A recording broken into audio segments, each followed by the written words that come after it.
Tetapi, tiap-tiap perjalanan yang dilarang agama, maka tidaklah perjalanan itu menolong padanya, dengan keentengan.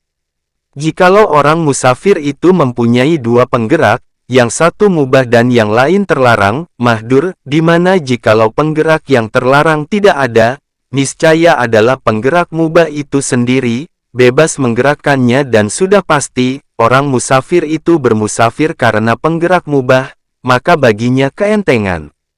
Orang-orang sufi yang berjalan keliling di beberapa negeri, tanpa ada maksud yang syah, selain dari bersenang-senang untuk menyaksikan berbagai tempat, maka tentang keentengan bagi mereka, terdapat khilaf perbedaan pendapat ulama. Pendapat yang terpilih yang lebih kuat bagi mereka itu keentengan. Keentengan keempat, menjamakan mengumpulkan antara zuhur dan asar pada waktu keduanya. Dan antara maghrib dan isya pada waktu keduanya. Juga yang demikian itu, diperbolehkan pada tiap-tiap perjalanan yang jauh, lagi mubah. Tentang diperbolehkan pada perjalanan yang pendek, terdapat dua kaul pendapat ulama. Kemudian, kalau didahulukan sholat asar kepada waktu zuhur, maka hendaklah diniatkan jama' antara zuhur dan asar pada waktu keduanya itu, sebelum selesai dari zuhur. Dan hendaklah dilakukan azan untuk zuhur dan iqomah. Dan ketika selesai, lalu dilakukan iqomah untuk asar. Dan pertama sekali diperbarui tayamum, kalau sholat fardunya itu dengan tayamum. Dan tidaklah diceraikan di antara sholat zuhur dan asar itu, dengan lebih banyak dari waktu tayamum dan iqomah. Kalau didahulukan sholat asar maka tidak diperbolehkan. Jikalau diniatkan jamak ketika bertakbiratul ihram sholat asar, niscaya boleh pada Imam Al-Mazani. Pendapatnya itu dalam segi qiyas. Karena tak ada tempat pegangan untuk mewajibkan mendahulukan niat. Tetapi agama membolehkan jamak, dan ini adalah jamak, dan keentengan itu pada sholat asar. Maka mencukupilah niat pada asyar. Adapun zuhur, maka berlaku di atas hukum. Kemudian, apabila telah selesai dari dua sholat tadi, maka seyogyanya mengumpulkan di antara sunat-sunat dua sholat itu. Adapun asar tak ada sunat sesudahnya. Tetapi sunat yang sesudah zuhur, dikerjakan sesudah selesai dari sholat asar. Ada kalanya ia berkendaraan, masih bermusafir, atau sudah bermukim. Karena kalau dikerjakannya sholat sunat zuhur sebelum asar, niscaya putuslah muwalah berturut-turut, beriring-iringan. Dan muwalah itu wajib menurut suatu pendapat, suatu wajah. Jikalau bermaksud mengerjakan 4 rakaat sunat sebelum zuhur dan 4 rakaat sunat sebelum asar, maka hendaklah dikumpulkan antara semuanya itu, sebelum mengerjakan 2 sholat fardu itu. Mula-mula dikerjakan sunat zuhur, kemudian sunat asar, kemudian fardu zuhur, kemudian fardu asar, kemudian sunat zuhur yang 2 rakaat sesudah fardunya. Dan tidak seyogyanya disia-siakan sholat sunat dalam perjalanan. Maka apa yang hilang dari pahalanya adalah lebih banyak dari apa yang diperbolehnya dari keuntungan. Lebih-lebih agama telah meringankan kepadanya, dan membolehkan mengerjakannya di atas kendaraan, supaya ia tidak terhalang dari teman-temannya, disebabkan sholat itu. Kalau dikemudiankan, ditakhirkan, zuhur kepada waktu asar, maka berlakulah di atas tertib ini. Dan tidak dihiraukan, dengan jadinya sunat zuhur, sesudah asar pada waktu makruh. Karena sholat yang bersebab, tidaklah dimakruhkan pada waktu itu. Begitu pula, dikerjakan mengenai maghrib, isya, dan witir. Dan apabila didahulukan atau dikemudiankan, maka sesudah selesai dari sholat fardu, lalu dikerjakan semua sholat sunat rawatib. Dan disudahi semuanya itu dengan sholat witir. Kalau terguris dalam hatinya, ingatan kepada sholat zuhur sebelum habis waktunya, maka hendaklah ia berazam mengerjakannya bersama serta asar. Itulah niat jamak, karena sesungguhnya kosong dari niat ini, ada kalanya dengan niat meninggalkan atau dengan niat mengemudiankannya dari waktu asar. Dan yang demikian itu haram, dan bercita-cita kepadanya haram. Dan jikalau tiada teringat kepada sholat zuhur, sehingga keluarlah waktunya, ada kalanya karena tidur atau karena pekerjaan, maka ia menunaikan sholat zuhur bersama asyar. Dan ia tidak menjadi orang maksiat. Karena perjalanan itu, sebagaimana melengahkan daripada mengerjakan sholat, maka kadang-kadang melengahkan daripada mengingati sholat.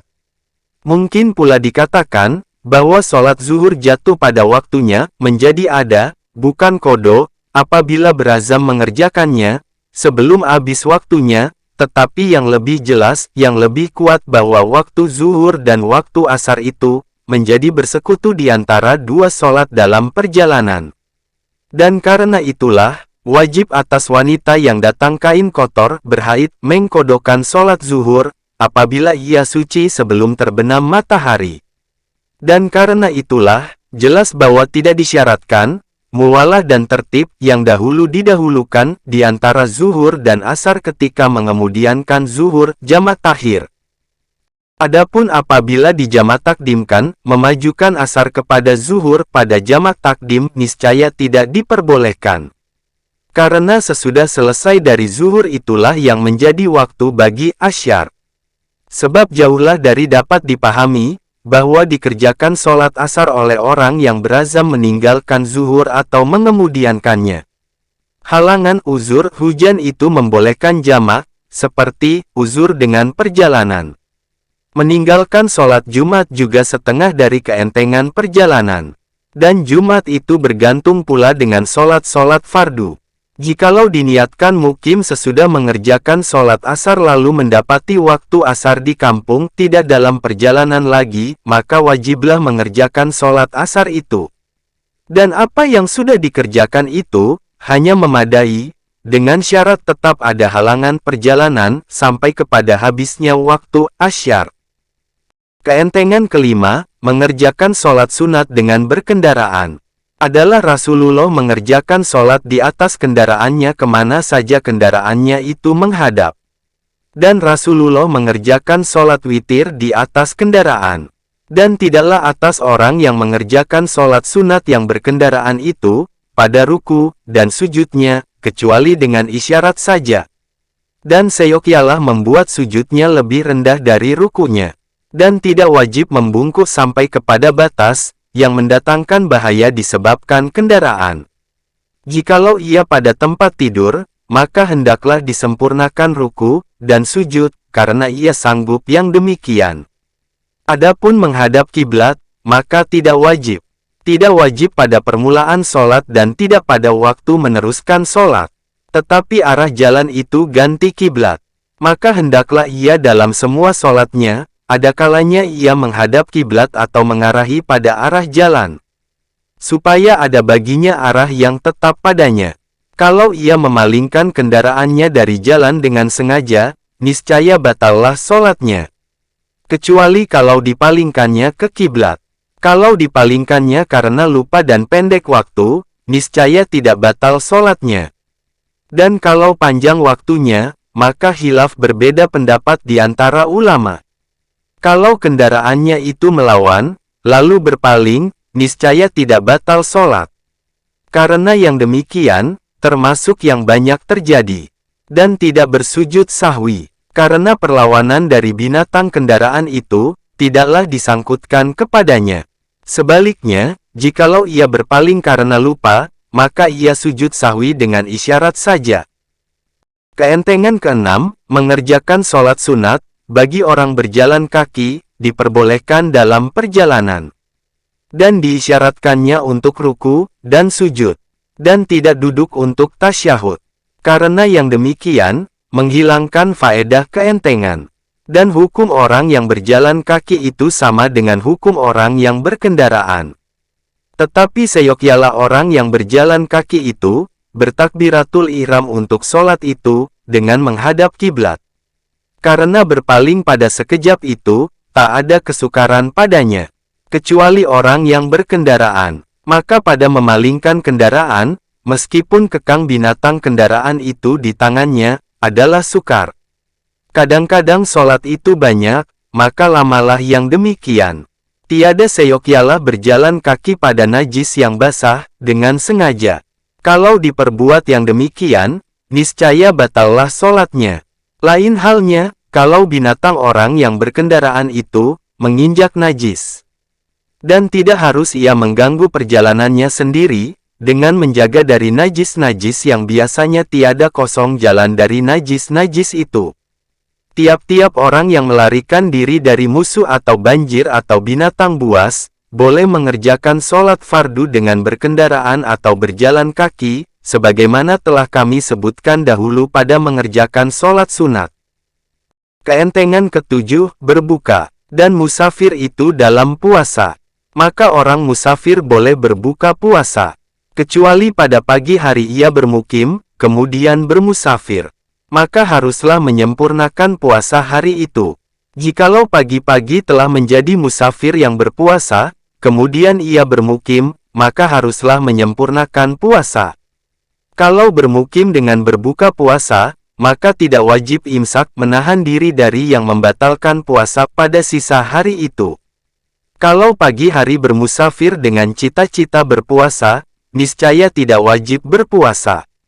Tetapi boleh berbuka apabila ia mau, dan berpuasa lebih utama daripada berbuka, dan mengkosarkan sholat lebih utama daripada menyempurnakannya, untuk keluar dari syubhat diragukan khilaf perbedaan pendapat di antara ulama yang membawa kepada meragukan. Dan karena dia tidaklah dalam tanggungan qadha. Sebaliknya orang yang berbuka puasa, maka dia adalah dalam tanggungan qadha. Kadang-kadang sukar baginya yang demikian, disebabkan halangan. Maka tetaplah puasa itu dalam tanggungannya. Kecuali apabila puasa mendatangkan kemelaratan baginya. Maka berbuka menjadi lebih utama. Inilah 7 macam keentengan. 3 daripadanya bergantung dengan perjalanan jauh. Yaitu, qasar sholat, membuka puasa dan menyapu muzah kasut 3 hari. 2 daripadanya bergantung dengan perjalanan, jauh atau dekat, yaitu, gugur Jumat dan gugur qadha ketika mengerjakan sholat dengan tayamum. Adapun sholat sunat, sedang berjalan kaki atau berkendaraan, terdapat khilaf ulama. Yang lebih sahih, yang lebih kuat, dibolehkan pada perjalanan yang dekat. Dan menjamakan antara 2 sholat, terdapat khilaf ulama. Yang lebih zahir, yang lebih kuat tertentu menjamakan itu pada perjalanan yang jauh. Adapun sholat fardu sedang berkendaraan atau berjalan kaki karena takut, maka tiada sangkutnya dengan safar perjalanan. Demikian juga memakan bangkai. Demikian juga menunaikan sholat pada waktunya dengan tayamum ketika ketiadaan air. Maka mengenai hal-hal tersebut, sama padanya antara orang mukim dan orang musafir, manakala terdapat sebab-sebabnya. Kalau Anda bertanya, pengetahuan mengenai keentengan-keentengan tadi, adakah wajib bagi orang musafir mempelajarinya sebelum berjalan? Atau disunatkan yang demikian kepadanya? Ketahuilah, bahwa kalau musafir itu bercita-cita tidak menyapu muzah, tidak mengkosor, tidak menjama, tidak membuka puasa dan tidak mengerjakan sholat sunat dengan berkendaraan dan berjalan kaki, niscaya tidaklah wajib mengetahui syarat-syarat keentengan pada yang demikian. Karena menggunakan keentengan tidaklah wajib atasnya. Adapun pengetahuan tentang keentengan tayamum, maka wajib dipelajarinya. Karena ketiadaan air tidaklah terserah kepadanya. Kecuali ia bermusafir pada tepi sungai, yang dipercayai tetap ada airnya. Atau ada menyertainya di jalan, seorang alim yang sanggup memberi fatwa kepadanya, ketika diperlukan. Maka bolehlah mengemudiankan pelajaran itu sampai kepada ketika diperlukan. Apabila berat dugaannya tidak ada air dan tidak ada sertanya seorang alim, maka sudah pasti, wajiblah ia mempelajarinya. Jikalau Anda bertanya, bahwa tayamum itu diperlukan untuk sholat, yang belum masuk waktunya. Maka bagaimanakah wajib mengetahui ilmu bersuci untuk sholat yang belum wajib dan terkadang tidak akan wajib? Aku menjawab, orang yang antaranya dan Ka'bah terdapat suatu jarak jauh, yang tidak tertempuh, selain dalam 1 tahun. Maka wajiblah ia memulai perjalanan sebelum datangnya bulan haji. Dan wajiblah sudah pasti mempelajari manasik segala ibadah haji apabila ia menduga bahwa tidak akan memperoleh di jalan orang yang dapat ia belajar padanya. Karena dasarnya hidup dan terusnya hidup. Dan apa yang tidak sampai kepada yang wajib, kecuali dengannya, maka itu menjadi wajib. Dan tiap-tiap yang diharapkan wajibnya, secara kenyataan dan keras dugaan dan mempunyai syarat yang tidak akan sampai kepadanya, kecuali dengan mendahulukan syarat tersebut atas waktu wajibnya, maka wajiblah sudah pasti mendahulukan mempelajari syarat itu. Seperti ilmu manasik sebelum waktu haji dan sebelum mengerjakannya. Jadi, maka tidak halal bagi musafir mengadakan perjalanan, selama ia tidak mempelajari sekadar ini dari pengetahuan tayamum. Kalau ia berazam bercita-cita kepada keentengan-keentengan yang lain, maka wajib juga mempelajari sekadar yang telah kami sebutkan dari ilmu tayamum dan keentengan-keentengan lainnya. Sesungguhnya apabila tidak mengetahui sekadar yang membolehkan keentengan bagi perjalanan, niscaya tidak memungkinkan dia menyingkatkan demikian. Kalau Anda bertanya, jikalau tidak dipelajarinya cara mengerjakan sholat sunat, sedang dia itu berkendaraan atau berjalan kaki, apakah yang akan mendatangkan melarat baginya? Kesudahannya, kalau ia mengerjakan sholat, bahwa sholat itu tidak syah, dan sholat itu tidak wajib, maka bagaimanakah pengetahuan mengenai sholat itu menjadi wajib? Maka aku menjawab, termasuk wajib, bahwa ia tidak mengerjakan sholat sunat di atas sifat batal, sifat tidak syah. Maka mengerjakan sholat sunat serta berhadas, bernajis, menghadap tidak ke kiblat dan tanpa menyempurnakan syarat-syarat dan rukun-rukun sholat, adalah haram. Maka haruslah ia mempelajari apa yang memeliharakannya dari sholat sunat yang tidak syah, yang fasid untuk menjaga dari terjatuhnya ke dalam larangan. Inilah penjelasan pengetahuan mengenai apa yang diringankan bagi musafir dalam perjalanan safarnya. Bahagian kedua, tugas yang terus-menerus, disebabkan perjalanan safar, yaitu ilmu kiblat dan waktu. Yang demikian itu wajib juga di tempat menetap tidak dalam perjalanan. Tetapi di tempat menetap, bagi orang yang memadai dengan mihrab yang telah disepakati untuk menunjukkan arah kiblat, maka tidak usah lagi mencari kiblat. Begitu pula dengan muadzin orang yang mengerjakan azan, yang menjaga waktu sholat, maka tidak usah lagi mencari ilmu waktu. Kadang-kadang orang musafir itu, meragukan kepadanya kiblat. Kadang-kadang menyangsikan kepadanya waktu. Maka tidak boleh tidak, mengetahui tanda-tanda yang menunjukkan kiblat dan waktu. Adapun tanda-tanda kiblat, 3 perkara. Tanda bumi, seperti mengambil tanda dalil dengan bukit, gunung, desa dan sungai. Tanda udara, seperti mengambil tanda dalil dengan angin, dari utara dan selatan, timur dan barat. Tanda langit, yaitu bintang-bintang. Adapun tanda bumi dan udara, maka berlainan dengan berlainannya negeri. Maka terkadang ada jalan, yang ada padanya bukit yang tinggi, yang diketahui bahwa bukit itu di kanan atau di kiri, di belakang atau di hadapannya orang yang menghadap kiblat. Maka hendaklah diketahui dan dipahami yang demikian. Begitu pula angin, kadang-kadang ia menunjukkan pada sebahagian negeri. Maka hendaklah yang demikian itu, dipahami. Dan kami tidak sanggup menyelidiki yang demikian. Karena bagi masing-masing negeri dan iklim, mempunyai hukum lain. Adapun tanda langit, maka dalil-dalilnya terbagi kepada tanda siang dan tanda malam. Tanda siang, yaitu matahari. Maka tak boleh tidak dijaga, sebelum keluar dari negerinya, bahwa matahari itu ketika tergelincir zawal di mana ia berada. Apakah dia di antara 2 bulu kening atau di atas mata kanan atau mata kiri atau ia cenderung lebih banyak kepada dahi dari yang tadi? Sesungguhnya matahari pada negeri-negeri bahagian utara tidaklah melampaui tempat-tempat tersebut. Apabila dihafalnya yang demikian, maka manakala diketahui zawal dengan dalilnya yang akan kami sebutkan, niscaya diketahuilah kiblat.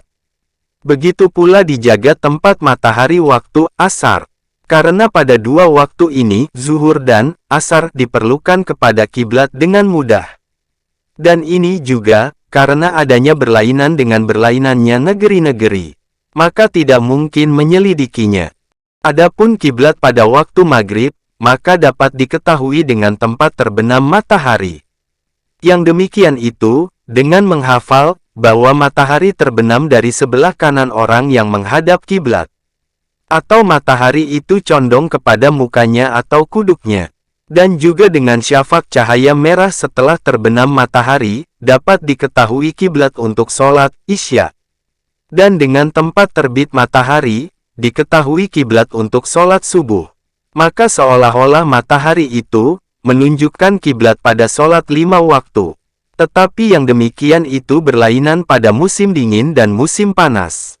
Sesungguhnya tempat terbit dan terbenam matahari itu banyak, walaupun terbatas pada dua arah. Maka tak boleh tidak mempelajari juga yang demikian. Tetapi, kadang-kadang sholat maghrib dan isya dikerjakan sesudah hilang syafaq. Maka tidak mungkin mendapat petunjuk kepada kiblat dengan syafaq. Maka haruslah dijaga tempat kutub, yaitu bintang yang dinamai anak domba Jati. Dia itu bintang beredar kaukab seperti bintang tetap, tidak terang gerakannya dari tempatnya. Yang demikian itu, ada kalanya bintang itu berada atas kuduk orang yang menghadap kiblat, atau atas bahunya yang kanan dari punggungnya, atau bahunya yang kiri. Pada negeri-negeri bahagian utara dan Makkah dan pada negeri-negeri bahagian selatan, seperti Yaman dan sekitarnya. Maka bintang itu berada pada hadapan orang yang menghadap kiblat.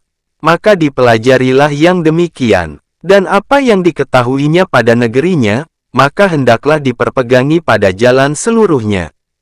Kecuali apabila perjalanan itu sudah jauh.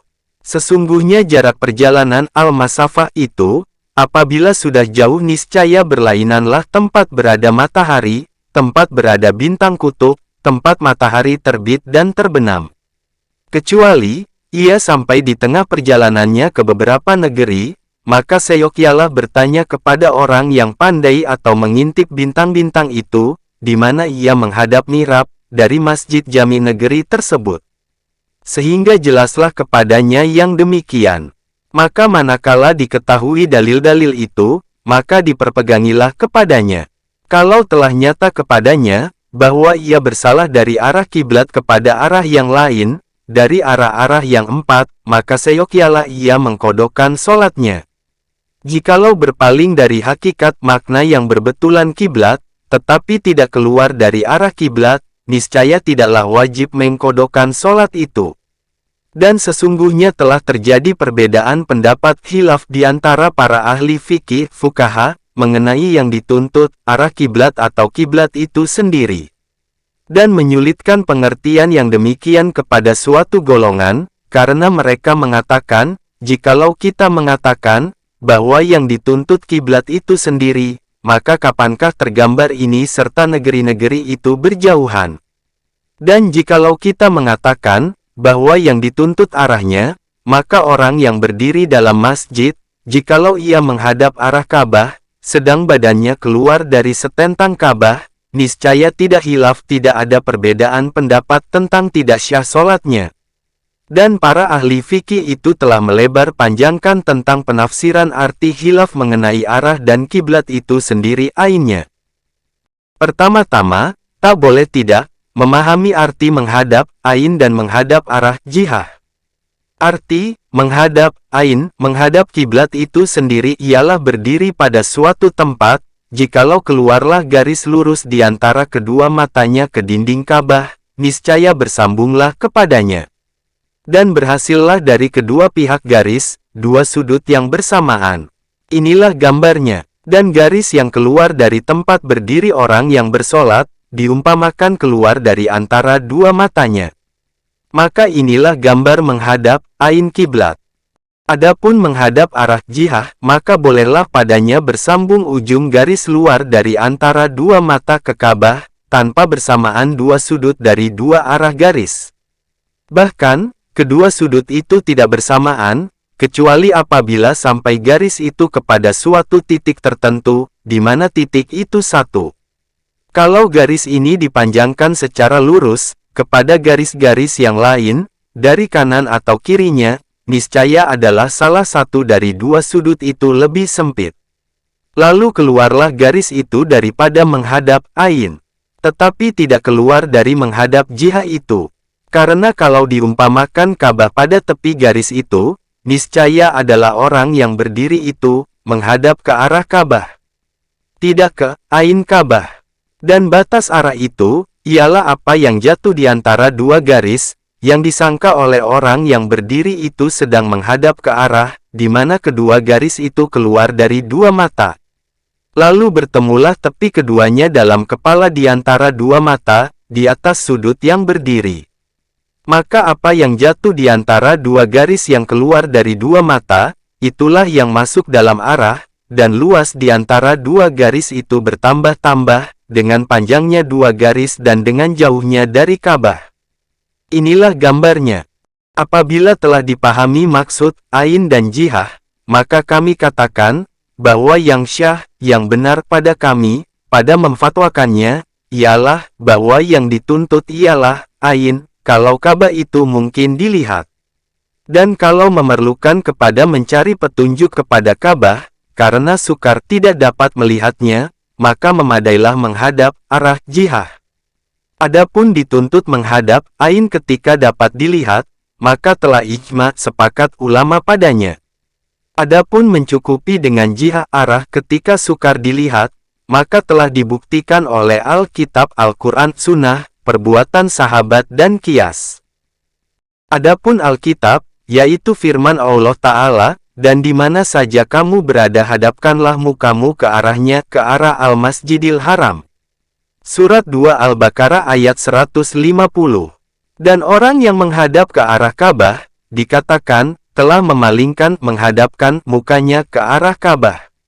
Adapun sunnah, maka apa yang diriwayatkan dari Rasulullah bahwa beliau bersabda kepada penduduk Madinah, apa yang di antara maghrib tempat matahari terbenam dan masyrik tempat matahari terbit adalah kiblat. Maghrib tempat matahari terbenam itu berada di kanan penduduk Madinah. Dan masyrik tempat matahari terbit berada di kirinya. Maka Rasulullah menjadikan semua yang ada di antara keduanya itu kiblat. Dan luas Ka'bah tidaklah mencukupi dengan apa yang ada di antara masyrik dan maghrib. Hanya mencukupi dengan demikian itu arahnya. Bunyi hadits tadi diriwayatkan juga dari Umar dan puteranya.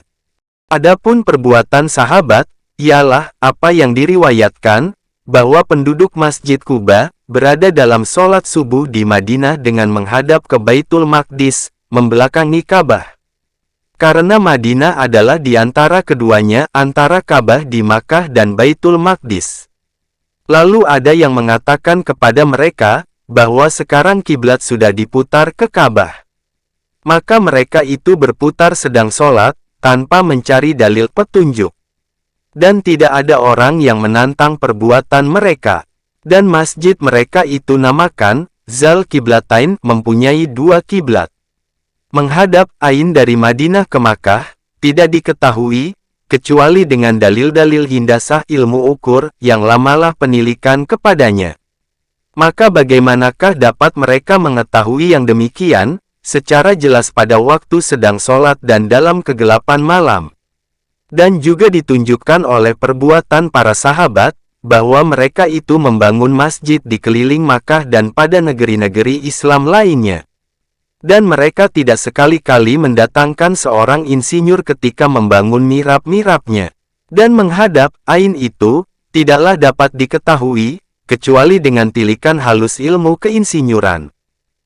Adapun kias, yaitu, bahwa keperluan meminta kepada menghadap kiblat dan membangun masjid-masjid di semua benua di bumi ini. Dan tidak mungkin menghadap Ain, kecuali dengan ilmu pengetahuan hindasah ilmu ukur, yang tidak disuruh agama penelitian padanya. Bahkan, kadang-kadang mengejutkan hati, untuk mendalami pengetahuannya.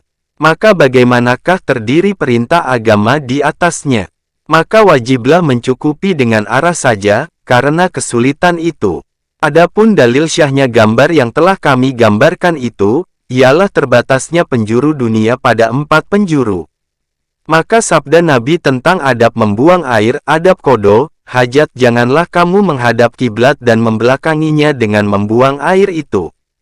Tetapi menghadaplah ke timur tempat matahari terbit, atau ke barat tempat matahari terbenam. Nabi mengucapkan hadits ini di Madinah. Dan tempat matahari terbit timur, adalah di sebelah kiri orang yang menghadap kiblat. Dan tempat matahari terbenam barat, adalah di sebelah kanannya. Maka Nabi melarang dari 2 arah dan memberi keringanan pada 2 arah. Dan jumlahnya adalah 4 arah. Dan tidaklah terguris dalam hati seseorang, bahwa penjuru-penjuru dunia itu, mungkin diumpamakan 6 atau 7 atau 10. Dan bagaimanakah adanya, lalu apakah hukumnya yang selebihnya itu? Tetapi penjuru-penjuru itu tetap pada kepercayaan, berdasarkan kejadian manusia. Dan tidaklah bagi manusia, selain 4 arah, muka dan belakang, kanan dan kiri. Maka adalah arah-arah itu 4, dengan menghubungkannya kepada manusia, menurut lahirnya pemandangan. Dan agama tidak dibina selain atas kepercayaan-kepercayaan yang seperti ini. Maka jelaslah, bahwa yang dituntut ialah arah. Dan itu memudahkan urusan bersungguh-sungguh ijtihad dan mengajarkan dalil-dalil yang menunjukkan kiblat.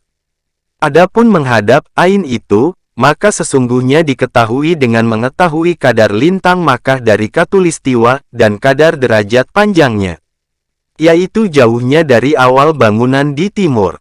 Kemudian, yang demikian itu, memperkenalkan pula tempat tegaknya orang yang mengerjakan sholat. Kemudian, dibandingkan yang satu dengan lainnya, dan memerlukan kepada alat-alat dan sebab musabab yang panjang padanya. Dan agama tidaklah sekali-kali dibina kepada yang demikian. Jadi, kadar yang tidak boleh tidak mempelajarinya, dari dalil-dalil kiblat itu, ialah tempat adanya timur dan barat pada waktu zawal. Dan tempat adanya matahari pada waktu asyar. Maka dengan ini, gugurlah wajib itu. Kalau Anda bertanya, bahwa jikalau musafir itu keluar bermusafir, tanpa mengetahui yang demikian, adakah ia maksiat berdosa? Maka aku menjawab, jikalau jalan yang ditempuhnya pada desa-desa yang sambung menyambung, yang padanya ada mihrab-mihrab atau ada bersama dia dalam perjalanan itu, seorang yang tahu dalil-dalil yang menunjukkan kiblat, yang dapat dipercayai kejujuran dan keahliannya dan ia mampu mengikutinya, maka tidaklah ia maksiat. Dan jikalau tidak ada suatu pun yang demikian tadi bersama dia, niscaya maksiatlah dia. Karena ia akan melakukan kewajiban menghadap kiblat dan tidak memperoleh pengetahuannya. Maka jadilah yang demikian itu seperti pengetahuan tentang tayamum dan lainnya. Jikalau dipelajarinya dalil-dalil itu dan meragukan kepadanya hal kiblat, disebabkan mendung yang menggelapkan atau karena meninggalkan mempelajarinya dan tidak diperolehnya di jalanan, orang yang akan diikutinya, maka haruslah ia mengerjakan sholat dalam waktu, menurut keadaannya. Kemudian, harus dikodokannya, baik ia betul atau salah. Orang buta, tidaklah baginya, selain daripada bertaklid mengikuti. Maka hendaklah ia mengikuti orang, yang dipercayai keagamaannya dan keahliannya, jikalau orang yang diikuti itu bersungguh-sungguh berijtihad pada mencari kiblat. Dan kalau kiblat itu terang, maka berpeganglah perkataan tiap-tiap orang yang jujur, yang menerangkan demikian. Baik di kampung atau dalam perjalanan. Dan tidaklah bagi orang buta dan orang bodoh, bermusafir dalam kafilah, yang tak ada padanya orang yang mengetahui dalil-dalil yang menunjukkan kiblat, di mana diperlukan kepada mencari dalil-dalil itu. Sebagaimana tidak boleh bagi orang awam bermukim di suatu negeri, yang tak ada orang faqih ahli ilmu fikih yang tahu dengan uraian agama. Tetapi haruslah berhijrah ke tempat yang didapati orang yang mengajarkan agama kepadanya. Demikian juga, jikalau tidak ada dalam negeri, selain seorang faqih yang fasik, maka harus juga ia berhijrah. Karena tidak boleh berpegang kepada fatwa orang fasik itu. Keadilan kejujuran adalah syarat bolehnya menerima fatwa, sebagaimana pada penerimaan riwayat hadits. Kalau ahli fikih itu terkenal ahli, peri keadaannya tersembunyi tentang keadilan dan kefasikannya, maka bolehlah kata-katanya diterima, manakala tidak diperoleh orang yang terang adilnya. Karena orang yang bermusafir dalam beberapa negeri, tidak akan sanggup menyelidiki keadilan juru-juru fatwa. Kalau dilihatnya ahli fikih itu memakai sutera atau pakaian yang banyak suteranya atau mengendarai kuda yang berpelana emas, maka telah teranglah kefasikan orang itu. Dan terlaranglah menerima kata-katanya, maka hendaklah dicari orang lain.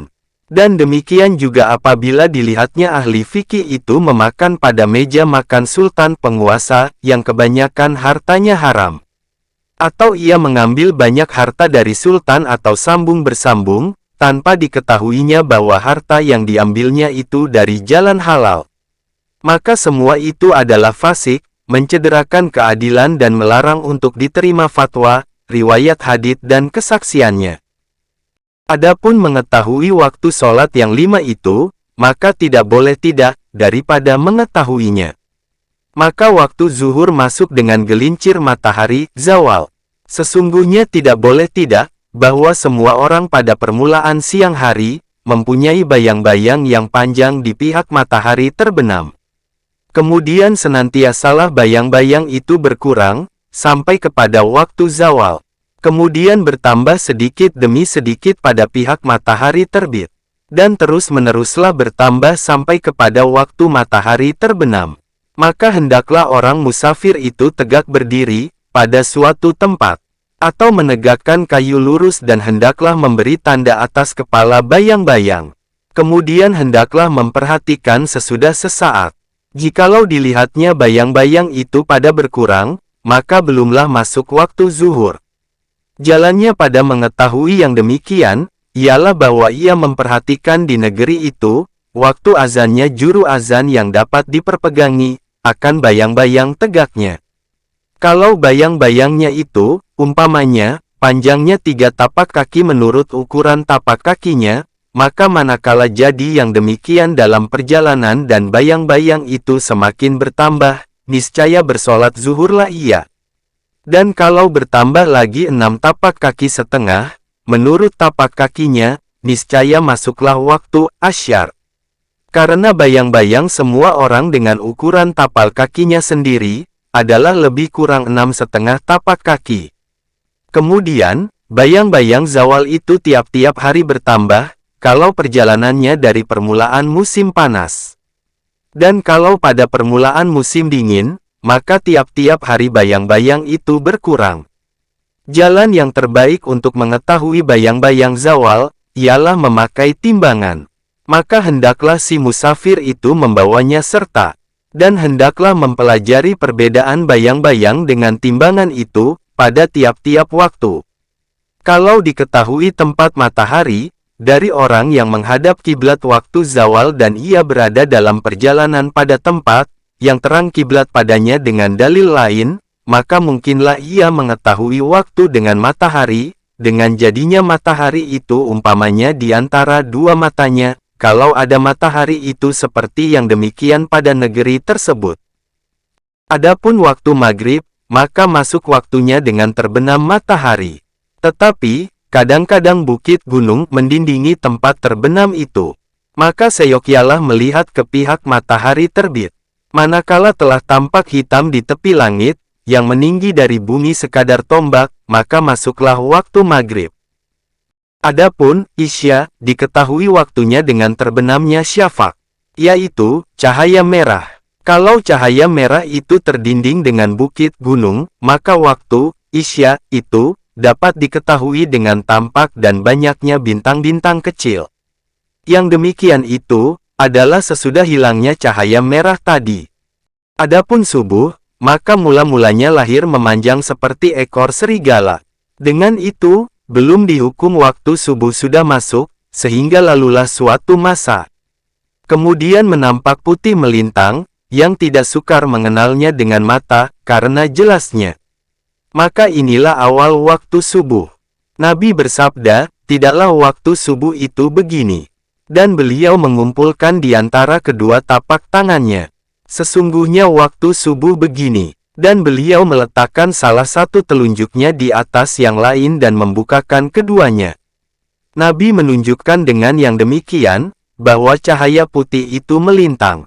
Kadang-kadang diambil dalil subuh itu dengan kedudukan bulan. Yang demikian adalah lebih kurang, tidak ada kepastian. Tetapi yang diperpegangi ialah melihat bertebarnya cahaya putih melintang. Karena suatu golongan dari para ahli hisab menyangka, bahwa subuh itu datang sebelum matahari, sebanyak 4 kedudukan bulan. Dan ini salah. Karena yang demikian itu, ialah fajar kadzib, fajar yang kemudian menghilang. Dan yang disebut oleh ulama muhakikun, ulama yang mempunyai dalil dengan penyelidikan mendalam, bahwa subuh itu mendahului dari terbit matahari dengan 2 kedudukan bulan, ini pun lebih kurang. Bahkan, tidak dapat menjadi perpegangan.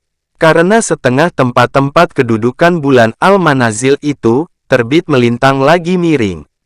Maka pendeklah masa terbitnya, dan setengah tempat-tempat kedudukan bulan itu tegak lurus.